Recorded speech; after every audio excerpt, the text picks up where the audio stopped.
lagi kong ina-advise na wag magkagusto sa kaibigan. Pero ako to, busy talaga. Tagay mo hairstyle ni Ada. Ginaya ko nga, lumaba na lang yan.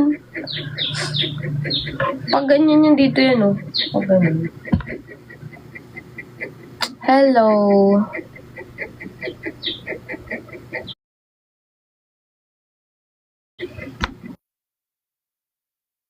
I don't wanna fight. Te, casual lang pala lahat yun. BFF lang pala talaga kami. Kainis na. Ano ganap po bukas, Sam? Pag-aaral. Ano pa bang ganap ko? Ngayon nga lang ako tumigil. Ba't nga kanina nag-aaral ako eh. Dok. Wala kasing tablet ko, papatugtog sana tayo. Ng kaibigan lang pala. Magiging swerte yung kubag din ako. Ayun lang. Alam mo ba, nakilala ko yung si Ida, kakadaan na repost mo about her. Fan na fan kasi ako ng RE. Kilala mo si si Jill. Maganda din si Jill. Tsaka si si Hanagan, si Claire, sino to yung isa? Yung kasama nila yun sa RE6.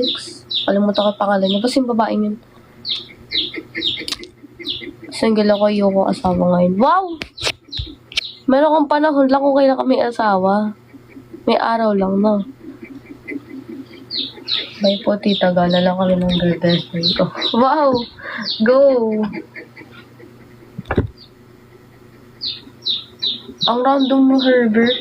Huwag ko sa'yo. Te, magko-confess ba ako? Or mag-BFF na lang talaga kami? Kasi,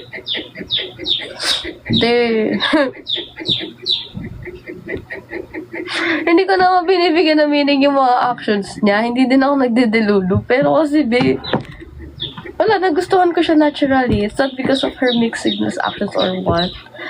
Pero, nagustuhan ko kasi talaga siya. Alam mo yun.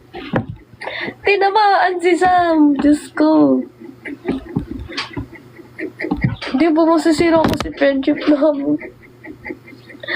Masisira yung friendship namin na